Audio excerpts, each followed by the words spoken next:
In today's video, I'm going to teach you how to invite a guest to an Asana project and set the right permissions. First, open your browser and go to Asana.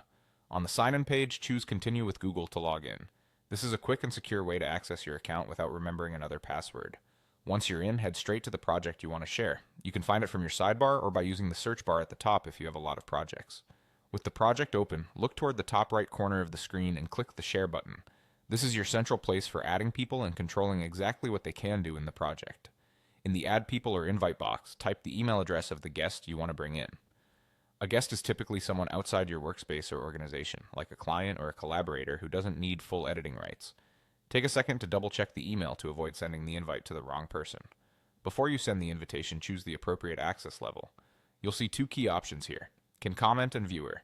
If you select Can Comment, the guest will be able to add comments to tasks, ask questions, and give feedback, but they won't be able to edit task details, change due dates, or rearrange the project. This is ideal when you want input without the risk of unintended changes. If you choose Viewer, they'll have read-only access. They can open the project, browse tasks, and stay informed, but they can't comment or edit anything. This is best for stakeholders who only need visibility. If you're unsure which to choose, think about what you need from the guest. If feedback is important, go with Can Comment.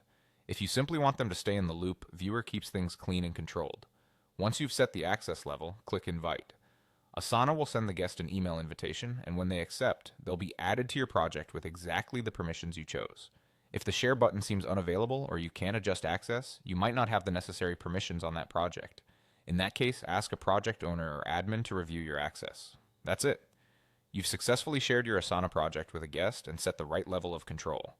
Keeping permissions intentional helps protect your workflow while still bringing the right people into the conversation.